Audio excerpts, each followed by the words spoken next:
So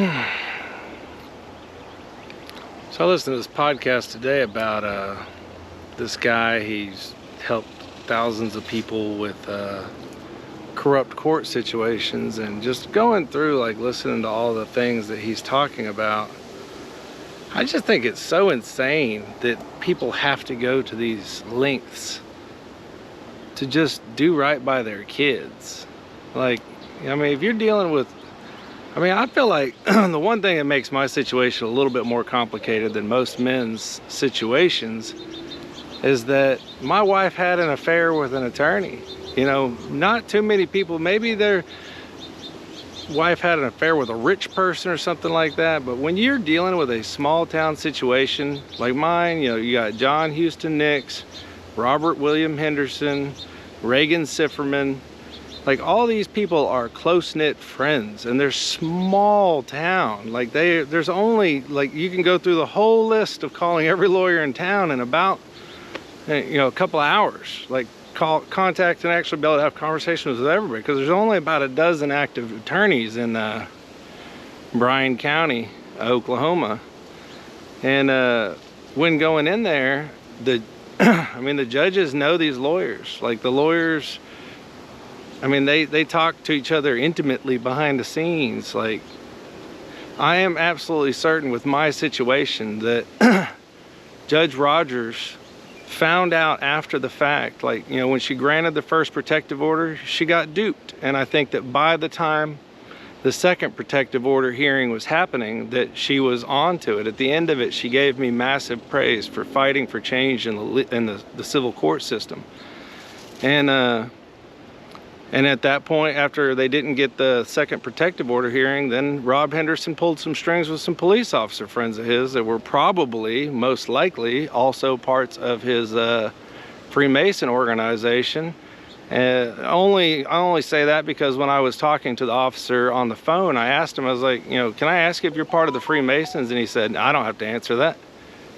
You know, I felt like it was a simple yes or no answer. Like, if the guy is part of the Freemasons and he's cutting for a friend of his that's also a Freemason, like, to me, like, if you got if you're part of a fraternity like the Freemasons, then you know, you find out that one of your members is being duped, and, like, I just say Rob Henderson was duped, whether he knows it or not. Like, I consider him a Cragton, which, it's sort of a simp. Like, he's easily emotionally manipulated. My wife knew that he was easily manipulated. She called him an emotional retard and easy to manipulate early on in their relationship together, prior to them actually starting a, you know, intimate relationship or sexual relationship. But yeah, she finally, last year at some point, got him to marry her. They had a kid together, but now, like, if you just look at the cookie cutter formula for what Megan did to him, she did it to two previous guys. Like, her first kid was, the guy was married with a couple of kids when she tried seducing him out of it, and he cut ties and got away with her. And then she landed another guy that, you know, wanted to be a good guy, swoop in and save her, put his name on the birth certificate so that the kid would have a father. You know, good for him. Like, good guys want to jump forward and save damsels in distress, and ultimately that's what Megan is she's a damsel in distress. She is a perfect professional victim. And honestly, like, with what I'm doing, you know, online, trying to keep, you know, my story on blast, it's safety for myself. Like, if you talk to the people that are close to me in my life, like, everybody knows I'm a pacifist. Like, I have zero desire to want to physically duke it out. Like, I don't fight. You could punch me, anybody could literally punch me in the face, and, like, as long as you aren't going to continue hitting me, like, I'm just going to step away, walk away. Like, I don't care. Like, I'm not getting involved in that. Like, so many bad things can happen when physical violence begins to break out, and I don't know. I don't know. But so Megan's first kid, the dad had two kids. I had two kids, and I was married when she met me, and we had a baby together, and then I ultimately married her, trying to help her, save her. You know, and I wasn't a perfect person. I'm not going to claim to be. Like, I was going through a lot of personal evolution or whatever. Like, you know, I learned a lot of spirituality, you know, crystals and rocks and tarot and stuff like that. But I mean, I went through that whole process with her, you know. So, you know, tarot cards or reading astrology and stuff like that, she literally took everything that she pressed on me. Like, a lot of that stuff was stuff she pressed on me, and then used it against me in court as like to act like I'm crazy because I believe in some kind of higher power that does and can talk to you through anything. You know, you can be the whispering of the wind or the rustling of the leaves or the flipping of the tarot cards. Like, to me, God's going to get you the message however God can get you the message. Sometimes it's just through a song that plays on the radio, or the script that's being read on a show that you've never seen before. Just passing by somebody else's TV, you can hear the universe talking to you. And billions of people believe in some kind of phenomenon that's greater than themselves. Like, billions of people over, you know, thousands of years. I don't know how far back, golly, I don't know how far back spirituality goes, but some form of religion / spirituality has been going on for a very long time. So, I mean, she flipped everything that she could use against me. She used against me, and you know, her testifying under oath, like, the worst form of violence that she saw out of me the entire time we were together was the day that I caught her lawyer boyfriend at the house on a Sunday when he wasn't supposed to be there, and all I did was come through the door. You know, they claimed that I slammed her into a wall and stuff, but you can listen to I was recording a video. I had my phone out. I pulled my phone out and I was recording like this. And, you know, she started to shut the door on me. I grabbed the knob and I pushed. It took no effort to push it forward. She immediately stepped back, walked around the couch, and then Rob Henderson went in and perjured himself in court, said that I slammed her into a wall, and then refused to let the judge listen to the video because it would prove that he was perjuring. And then I clarified to the judge that he wasn't, you know, he was objecting to her being able to see it. And then she didn't see how what I was saying was true. She was like, I'm the one that decides whether something gets to be seen or heard. And I was like, okay, but he's objecting to you seeing or hearing it, and you're siding with him as it's irrelevant. And to me, pointing out that they were lying in court was very relevant, but it got overruled. And honestly, I didn't have enough money to hire an attorney. Like, you know, and I think that, you know, in my process of trying to find an attorney in Bryan County, Durant, Oklahoma, I basically caused conflict of interest. So whenever it was time for Rob Henderson to file for his protective order against me, he couldn't find an attorney that didn't already have their ear in it. When I started calling bondsmen, all the bondsmen knew about it, and they were very, very interested in hearing the full story behind everything.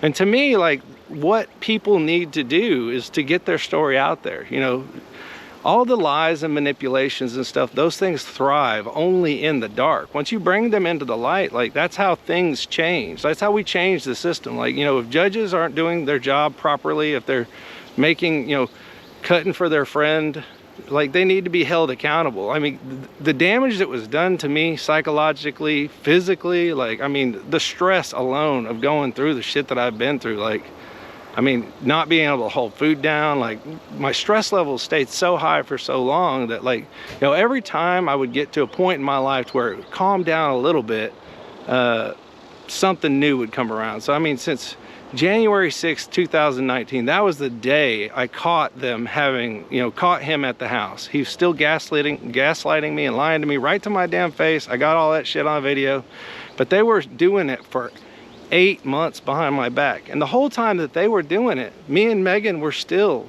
I thought, basically just pretending like we were gonna get a divorce. Like, she kept me so sexually satisfied and kept nice contact with me, text messages, phone calls. I was at the house, you know, I'd say 70 to 80% of the time I was at home, even though we were in the divorce process. Most of the time I was staying in my car. I had another address here in Temple, Texas that was for, like, you know, any official mail or anything like that. They committed contract fraud. John Nix committed contract fraud. He changed my documents after I signed them, submitted them to a judge as if I had agreed to them. And this was all just, the judge trusted John Nix to do the right thing. And you know, when a lawyer hands a judge paperwork, that judge trusts that that lawyer handed him good documents. And I don't believe that Judge Phillips knew that John Nix handed him corrupt documents. You know, once they changed, you know, they added, you know, probably 2,000 words to my damn divorce decree, trying to put in there that it was illegal for me to talk about what they did to me. But my constitutional right says that I can talk about this stuff. Like, this is my freedom of speech, my freedom of the press, my right to bear arms, because I use my voice as my weapon. And it's part of my religion too. It's agape love, transparency, you know, keep everything in the light, keeps vampires at bay, you know. And then even me calling them vampires got used against me in court, because I call them my vampire slayer. But to me, slaying vampires is literally just bringing them into the light. It's not actually killing them. It's giving them the opportunity for let the vampire side of them die and the human being to come out. Back in Gnosticism, you know, wooden stake through the heart wasn't actually talking about someone jabbing wood through someone's chest or ribcage into their heart. It was wood represented like love. So whenever you would, like, if you could get a narcissist to care about something, you know, truly care about something more than themselves, then they would die off. Man. Anyways, this is just sort of a test of this new setup. You know, it's a new setup on my camera, and I want to continue doing videos. It's January 6, 2019 was the last time I saw my daughter, and I really don't want anybody else to have to go through what I've gone through. So guys out there, like, you know, women out there, you know, women, if you see other women doing corrupt stuff like this, call them out, put them on blast. Like, false, you know, all the wolves, or all the crying wolf when there's no wolf, makes the ones that are actually being attacked, like, you're harming other people. Like, if every girl yells rape and there's only 3 that actually got raped, then all the ones that did get raped, their screams get buried under the millions of false allegations. And women use character assassination to fight men, and it's so common knowledge, and it's insane that, you know, I know that from the minimal amount of observation I've got to see in courthouses, there's no way judges don't see, like, right on the face of it as soon as a woman walks in there lying. Like, I've seen women sitting there callously on stand lying, and I can just look at them, I can tell they're lying. But anyways, guys, no matter how much you love her, know how much it feels like the stars and the moon, everything is aligned for this person that you're dealing with. Don't trust, don't risk it, man. Just trust but verify. Like, it looks like a safe bridge to cross, but halfway across that thing, man, she could be over there with a wrench unbolting that bitch, trying to get it to fall. So don't even trust the bridge. Just say, fuck that bridge, I don't trust this shit, I'm not doing it. Don't trust anything. Like, especially like mine was signing the rights away to my daughter. It was supposed to be a pointless document signed just to guarantee that no new woman would enter my life and seduce me into believing that they're a better mother than my daughter's mother, and then, you know, force me through, you know, withholding or whatever tactics that they may use to take custody, and then cause my wife to have to go through, or my ex-wife, you know, in the storyline, to go through the same kind of heartache she did when she lost her first kid. I didn't want her to have to ever go through that again. So prior to conception and manually removing an IUD, we had these conversations beforehand. Like, my safety net to signing my rights away was supposed to be my ability to publicly bash her if she did not uphold her end of the bargain. Like, basically just walk around with a megaphone saying, I'm not getting to see my kid, I'm not getting to see my kid. And that's basically what I do now. I do what we agreed upon. Like, I follow the rules of what we agreed upon, that, you know, she withheld my kid, and in turn I get to go around telling everybody around her what a horrible person she is for keeping me out of my daughter's life. And at the same time, I get to let other people see what I'm going through so that they may never go through it and have to go through this. I mean, it's psychologically tormenting. Like, this is an everyday thing. Every day I think about doing videos. All day long I'm thinking about videos that I should be making. And, you know, I feel like I've had some amazing ideas that I just didn't jump on immediately and do. I mean, there's like taking each person and isolating them down and saying like how each one of them is accountable for what's continuing to go on. It's like just base how a person that seems not even connected to the situation is somehow still connected to the situation. Is like Robert Keith Shimanek. You know, he has a kid with Megan. I know that Darian stalks my Facebook page. I've seen her pop up on my stuff. She's actually accidentally liked things a couple times. She's accidentally shared things a couple times. And although they seem so distant from the situation, but they've got a kid. You know, if every day they sat down with their kid and said, hey, your mom is keeping your sister from her dad, like that's pretty seditious on her part. Like, you know, they are not shining light on what Megan is doing to me. So to me, in the process of them not doing what they should be doing, which is holding her accountable to her bad decisions, they're proving that they don't care about her, they don't care about Willow, they don't care about me. And honestly, they're showing Micah that it's okay for their mother to do stuff like that. I don't know. Somehow, like there's these puzzle pieces, you know, and you know, Reagan Sifferman. I am absolutely certain that she was just trying to be a good friend to Rob Henderson. She doesn't know that, you know, Rob Henderson and Megan were talking about firing her because she was too fucking lazy and she didn't do shit, but she's coming into court and she's testifying on his behalf, and she's half tilting her testimony to be in favor of whatever narrative it is that Rob Henderson's pushing, even though, like, you know, she didn't know me. She went there and she testified in court that she got some random email from somebody that clearly was not me. Like, just going through the testimony, you can tell I didn't even know what was on the audio that was supposedly sent to her. I was trying to pry it out of her through asking questions of her while she was on stand, but I couldn't.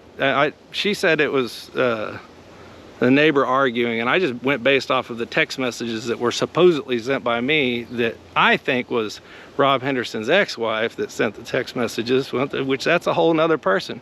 You know, Renee Bayland Wilson now is Randy Wilson's wife. They've done remarried. Rob Henderson remarried. Everybody's remarried, and I'm still sitting here with no kid. I fuck up pretty much all my relationships because all I really care about is dealing with this situation, and it's exhausting, you know? Like, I made promises to Megan. Every promise that I've made to Megan, I've kept that promise. Like, any new woman that comes into my life is not allowed to be a jealous person, because if or when or if ever, whatever, Megan ever decides to stop what she's doing and let me see my daughter, no new woman in my life is going to be able to be an asshole to her at all. Like, I'm willing to squash everything out, make complete amends, absolute forgiveness, Jesus Christ type forgiveness stuff.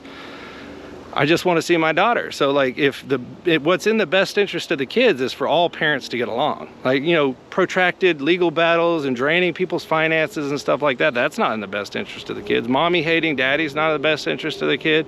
Daddy loving the kid, mommy loving the kid, and everybody getting along, that's in the best interest of the kid, and everybody should know and see that. And yes, I blast publicly online. I got an audio recording of Megan sitting there talking about a friend of mine, Josh, and she's like, you know, Josh has us blocked, so, you know, he's just gonna have to learn his lesson. You know, we can't reach out to him, so he's just gonna have to reach out to us. So I'm in the same position. Megan was preaching about Josh not getting invited to Willow's first birthday because we couldn't call him to invite him. But Megan said that she contacted him on that day, even though he had told her any further communication would be harassment. She contacted him anyway. And I refuse to do any kind of contact. No contact, no direct contact, no indirect contact. And to me, the definition of indirect contact is contacting somebody else and asking them to contact them for me, which I'm not doing that. But I am letting the entire population of people that care to hear what I have to say, that come to me and open my video and listen for 19 minutes and 22 seconds to hear me say whatever it is they want to hear me say. And if they don't want to hear it, they ain't got to open my video to start with. So just anybody out there, you know, picture you're sitting there and you got a choice between being raped or having your kids stolen from you, and you have no idea about their safety. And I know that the stuff that they've done to me is psychotic. So they've proven to me that they got a psychotic level of seditiousness in them. And I have to believe that Megan is a good mom. Like, she does mommy stuff real good. From what I got to observe out of Rob Henderson throughout the time that I knew him, was he was a very absentee father. But Megan does have this thing where she's very good at controlling an easily manipulated man, so she probably has him a lot more involved in kid stuff instead of him just going to a bar every night and burying himself in a glass of whatever. I think maybe it was like Jack and Coke or something like that was what his drink was. You know, I picked this guy up and brought him home from the bar to prevent him from having to drive home drunk. You know, this is like while he was having an affair with my wife, I was picking him up and taking him home. I didn't know. But honestly, like, you know, hindsight reverse, I'm open-minded. Like, I could have been fine with her having the affair with him. He could have stayed with his wife. Like, I felt like she should have known. And they gaslit her, lied to her too. But anyways, man, I'm just so fucking all over the place. To me, like, any solution is better than no solution. And right now what we're working with is no solution, and me trying to just say, this is my right. This is the best way I feel that I can make myself feel better about the fact that I can't do anything. So all I can do is preach to the world about what happened to me, maybe save a couple people from stepping into the same trap, because I'm telling you, I love this woman. I will never, ever stop loving her. And the torment of trying to figure out in my head, like, what got her to go this far. And I just, the only thing I can think of is that they were using amphetamines. Amphetamines take you to a dark spot and make you willing to do some pretty dark stuff to people you care about. He admitted to amphetamine usage on stand after he perjured himself in the first court hearing about it. Then flipped it around, made me his dealer so that the judge saw me as worse than him. I never dealt him any amphetamines at all. I've never even held an amphetamine in my hand. And I mean, they literally did everything that they do, they were accusing me of doing. And the things that I was doing, like, for instance, you know, I was blasting Rob on his business page, I was or Google page, Google reviews and stuff like that, because that's my right. It's my human right. But he was blasting me on mine and then bitching me about me blasting him on his. And everybody, there's not a single person that I've bumped into in the, you know, heading towards 5 years of this that has told me that I should stay silent about what they did to me. Everybody commends me on my ability to stay calm through all this instead of doing crazy stuff that other people say that they would do. Like, you know, almost everybody says that there'd be some kind of assault or murder. And that's just not me. Like, I'm just like, oh, that'd be great. I'd be sitting in jail and I wouldn't see none of my kids. I wouldn't be there for any of them. And then they wouldn't have no parent if there was murder involved in it. You know, I'd have much rather took a full-fledged 100% ass kicking by 4 or 5 people, like, beat me, you know, almost to death. Like, as long as I don't die in the beating, like, I feel like that's better than what I went through, because I could have been over it by now. I could have been over it. Like, I can't get over the knife that's still twisting in my back, and it's pretty steady. Even just like 2 months ago, Rob Henderson sent this message talking about how tapped out I was and all my legal proceedings and stuff like that. I may be financially tapped out, might not be able to do anything, but I haven't lost just filing errors, you know. Like, it's an unconstitutional law that was put in place, and it needs to be fixed, and I can't afford to do anything about it. And if I ever have to face a jury about it, I'm just going to say that was put in through contract fraud. They contractually frauded me after manipulating me and gaslighting me, playing me for a damn fool. Megan played Rob Henderson for a fool. She was playing everybody like a damn fiddle. Even John Nix. Like, I don't think that if John Nix had hindsight on all this, that he would have done any of this for any of them. Like, his name's getting ran through the mud on this too. Like, and you know, he's having to argue with me on his Google reviews, but he's lying on there too. But whatever, I don't know. Anyways, I'm gonna get off here. Love y'all, bye. Thanks for listening.